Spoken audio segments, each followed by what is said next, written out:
Bienvenue dans cette nouvelle édition du 12-15. Au sommaire de ce journal, le Gabon s'engage à son tour dans une transition militaire. Prestation de serment ce lundi du général Brice Oligui Nguema. La principale plateforme d'opposition, elle, appelle à un retour à l'ordre civil. Son candidat Albert Ondo-Ossa revendique la victoire à la présidentielle du 26 août. Les tensions diplomatiques sont à leur comble entre le régime militaire nigérien et la France qui refuse de rapatrier ses militaires. Il en est de même pour l'ambassadeur de France dont l'immunité diplomatique a été levée par les autorités nigériennes. Une délégation russe reçue par le président de transition du Burkina Faso, Ibrahim Traoré, un éventuel soutien militaire de la Russie était au menu de leurs échanges. D'abord, la suite des résultats des élections en Côte d'Ivoire. Pour le moment, il ne s'agit encore que des résultats partiels annoncés dimanche au compte-gouttes par la commission électorale. Le RHDP, le parti au pouvoir, se dirigerait vers une large victoire aux élections locales qui se sont tenues samedi. Les résultats de 112 communes étaient connus dimanche soir. Sur les 201 en jeu, le RHDP remporte les 2/3. Les deux principales formations d'opposition, le PDCI et le PPACI, n'ont remporté qu'une quinzaine de communes. Le reste revient à des candidats indépendants selon, je le rappelle, les résultats partiels des élections municipales et régionales. Un scrutin aux enjeux nationaux à 2 ans de l'élection présidentielle de 2025. Le sommet africain sur le climat s'ouvre ce lundi à Nairobi au Kenya. Pendant 3 jours, une vingtaine de dirigeants, des décideurs africains et étrangers, des acteurs de la société civile, des représentants de sociétés publiques et privées et des organisations internationales, dont le secrétaire général de l'ONU, Antonio Guterres, assistent à ce premier sommet africain pour le climat. Les discussions portent sur les défis posés par le changement climatique. L'objectif de ce sommet est de parvenir à une feuille de route commune qui sera ensuite présentée à la COP28 qui s'ouvre à Dubaï fin novembre. Alors que le général Brice Oligui Nguema a prêté serment ce lundi au Gabon devant la Cour constitutionnelle pour devenir président de transition, le candidat de la plateforme d'opposition Alternance 2023, Albert Ondo-Ossa, continue de revendiquer la victoire à l'élection présidentielle du 26 août et conteste la légitimité des autorités militaires désormais au pouvoir. Une question sur laquelle l'opposition gabonaise semble divisée. Nathalie Moore. Conférence de presse du candidat à la présidentielle Albert Ondo-Ossa annulée le 3 septembre 2023 à Libreville au Gabon. Le membre de la plateforme Alternance 2023 entendait appeler l'ensemble des formations politiques, la société civile et les confessions religieuses à une concertation. Le candidat consensuel de l'opposition déclaré perdant à la présidentielle du 26 août 2023 face à Ali Bongo Ondimba continue de revendiquer le recomptage des voix. Dans une interview à la presse étrangère, il dénonce l'illégitimité du général Brice Oligui Nguema qui se pose comme le président de la transition au Gabon. Il faut aller au comptage des urnes et donner les véritables résultats. Là, on saura qui est légitime. Moi, je demande aux militaires de revenir à l'ordre républicain. Ce sera entendu ou pas entendu, mais je les observe. En tout cas, je parie la main sur le feu qu'ils ne pourront aller loin. Le Gabon est au ras des pâquerettes. Il faut le redresser. Et ce n'est pas les militaires qui pourront le redresser. Le coup d'État du 30 août 2023 divise l'opposition qui avançait unie lors des élections générales. Raymond Dong Sima, un des leaders de l'opposition gabonaise et lui-même membre de la plateforme Alternance 2023, a exprimé sur les antennes de la chaîne de télévision TV5 Monde son soutien aux autorités de transition. Il encourage le CTRI à mettre en place une période de transition de 2 ans pour ouvrir la voie à l'organisation de nouvelles élections démocratiques au Gabon. Entre 1 et 2 ans. Ça peut se terminer en 12 mois, mais ça peut prendre 15, 16 mois, 18 mois. Mais disons que pour moi, ça ne doit pas dépasser le maximum absolu, c'est 2 ans. Les militaires doivent s'engager à ne pas participer aux élections qui vont suivre pour en être les arbitres objectifs qui n'auront pas de parti pris dans ces élections. La modification du code électoral est un autre point sur lequel Raymond Donsima rejoint le CTRI. S'étant désolidarisé de son allié politique au sein de la plateforme Alternance 2023, il salue l'interruption du processus électoral suite au coup d'État. Un coup de force qui a renversé le président Ali Bongo Ondimba au pouvoir depuis 14 ans et réélu par 64,27% des suffrages, selon les résultats rendus publics par le Centre gabonais des élections. Du côté d'Albert Ondoosa et ses soutiens, un putsch orchestré par le général Brice Oligui Nguema, ancien chef de la garde présidentielle, inscrirait la vision de l'ancien régime dans la perpétuité. Ils étaient des milliers samedi dernier à s'être rassemblés pour exiger le départ des forces militaires françaises présentes au Niger. Ce nouveau rassemblement à l'appel de plusieurs coalitions de la société civile s'est tenu à Niamey, près d'une base abritant des soldats français. Ils sont 1500 au Niger. Cette manifestation intervient en pleine crise diplomatique entre Niamey et Paris. Le président français Emmanuel Macron a récemment réaffirmé son soutien au président nigérien Mohamed Bazoum, renversé le 26 juillet dernier. Les putschistes nigériens dénoncent, eux, une ingérence. Joël Ballot.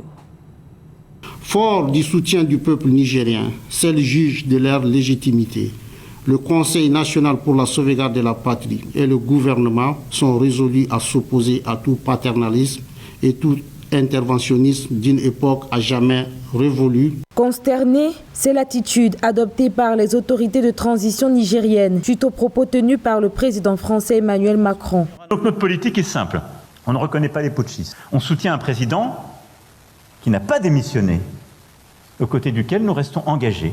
Cette sortie du président Macron, en date du 28 août, fait suite à la décision du gouvernement de transition nigérien de mettre fin à ses relations avec la France à travers l'expulsion de l'ambassadeur Sylvain Ité et du retrait des troupes militaires. Malgré le délai accordé et la correspondance envoyée au gouvernement français, aucune mesure n'a été prise, ce qui va à l'encontre du Conseil national pour la sauvegarde de la patrie qui dénonce l'ingérence de la France dans la gestion territoriale du Niger.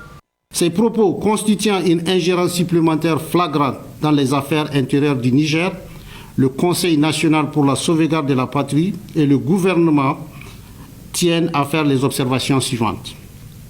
Premièrement, ils visent à infantiliser les chefs d'État africains en agitant, sans aucune prise en compte des différences entre les contextes nationaux, la psychose d'un risque régional de contagion de putsch militaire. Ils pensent ainsi les apairer et instrumentaliser la CEDEAO pour les obliger à adhérer au projet néocolonialiste d'un autre âge d'invasion du Niger. Les tensions entre la France et certains États africains se multiplient. Après le Niger, le ministère français des Armées a annoncé que la coopération militaire de la France avec le Gabon est suspendue suite au coup de force militaire du 30 août 2023. Selon plusieurs experts, ces coups d'État s'inscrivent dans le contexte d'une lutte d'influence plus large entre l'Occident et la Russie en Afrique. Retour maintenant sur cette visite qui a eu lieu la semaine dernière au Burkina Faso, où une délégation conduite par le vice-ministre russe de la Défense a rencontré des responsables du gouvernement, dont le président de transition, le capitaine Ibrahim Traoré.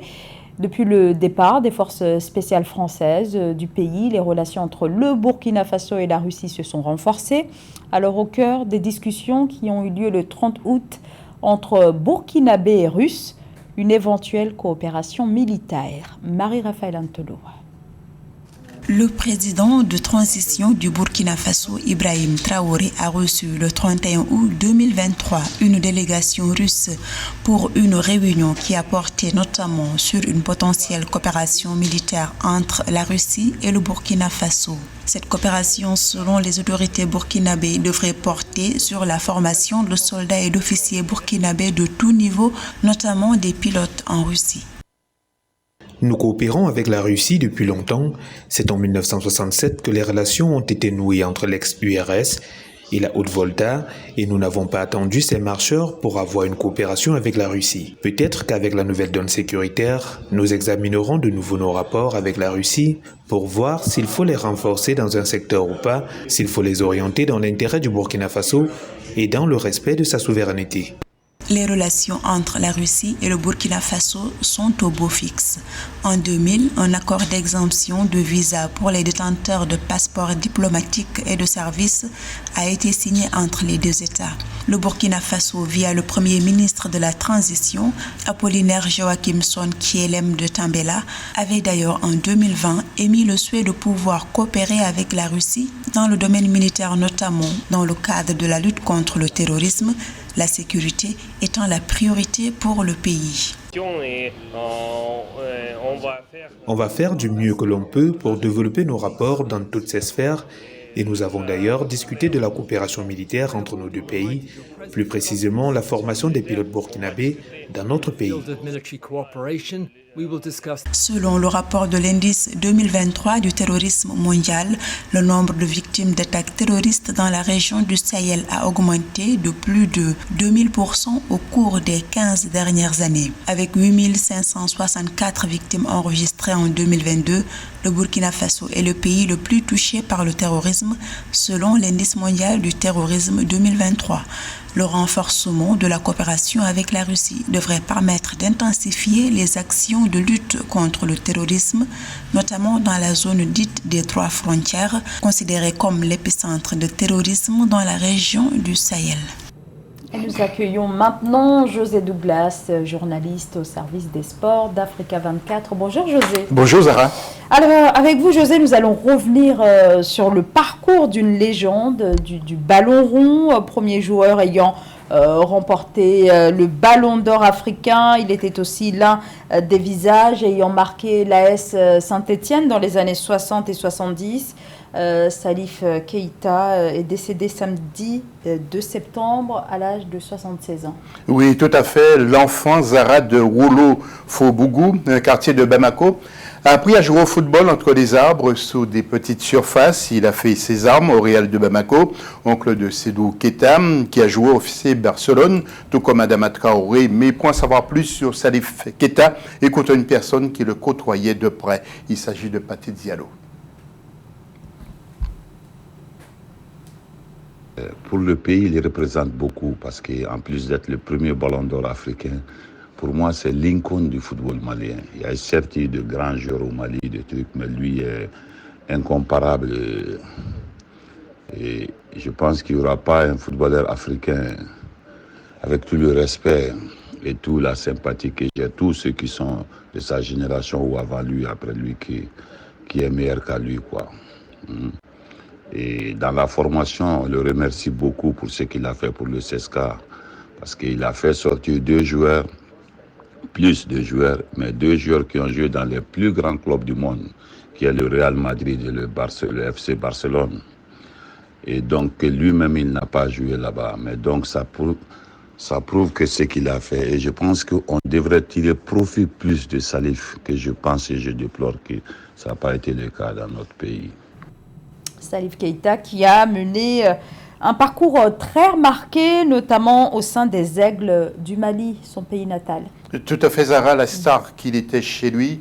Il a essuyé quelques critiques, mais aussi quelques échecs alors qu'il n'avait que 18 ans. Et il a fui son pays en passant par la Côte d'Ivoire, caché au fond d'une voiture, en passant par le Libéria pour atterrir à Orly, puis direction Saint-Étienne en taxi pour la petite somme ou la grosse somme de 1062 francs à l'époque que Saint-Étienne a payé. Mais avant son départ, Paté Diallo se souvient encore. Écoutez-le. C'est mon tonton, c'est mon ami, c'est mon... j'ai pas de mots.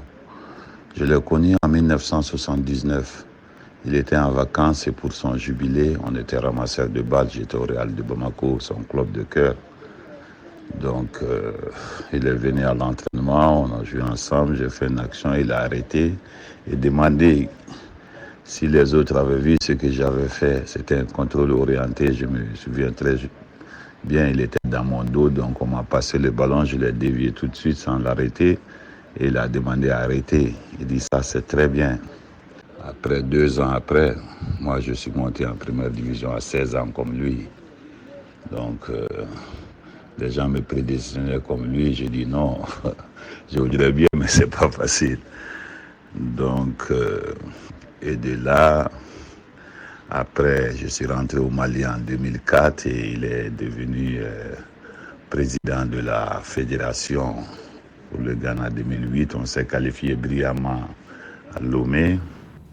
Alors on l'a dit, Salif Keïta, c'est avant tout l'AS Saint-Étienne, José. Oui, Saint-Étienne, mais aussi l'OM, le Sporting de Lisbonne et le championnat américain, où il a suivi des études près de Boston dans le secteur du marketing.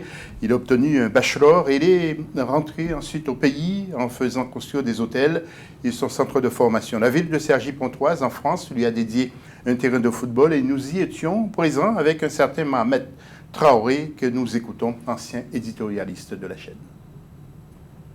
D'abord, il a été un footballeur exceptionnel, un des meilleurs de l'histoire du football, on peut le dire. Il a été aussi un précurseur qui a réussi dans sa reconversion et son retour en Afrique. C'est un fait unique pour un footballeur africain à l'époque de rentrer en Afrique, réussir. Et il a réussi dans les affaires, notamment dans l'hôtellerie et d'autres activités citoyennes, politiques aussi. Il a fortement contribué à l'instauration de la démocratie aussi au Mali. C'est un dirigeant sportif visionnaire aussi, qui a introduit la formation à la base en Afrique de l'Ouest, à travers le centre Salif Keïta, qui a donné à l'Afrique, au monde, même certains grands joueurs comme Sédou Keïta, Mamadou Jaradjila, les Cheikh Tidiane Diabaté et j'en passe. Alors depuis sa disparition, les hommages se multiplient. Tout à fait, avec bien sûr le docteur Patrice Motsepe qui a tenu à présenter ses condoléances à la famille et à la fédération malienne de football et aux amis et aux collègues de l'ancien joueur international malien. Et puis Alain Giresse, ancien sélectionneur du Mali, a été aussi très marqué par le joueur. Écoutez ce qu'il a confié. J'ai eu le privilège de débuter ma carrière en jouant contre lui avec son club de Saint-Étienne. Les circonstances m'ont fait le retrouver avec le plus grand plaisir à Bamako. Je peux témoigner en ce jour de l'extraordinaire joueur qu'il était et transmettre à sa famille mes sincères condoléances. Le football malien perd l'un de ses plus illustres représentants. Et pour conclure, Zara, les obsèques de Salif Keïta auront lieu ce mercredi 6 septembre à 15h sur le terrain de sa commune à Bamako. Merci beaucoup José. Et merci à vous bien sûr de nous avoir suivis. L'information continue sur Africa 24.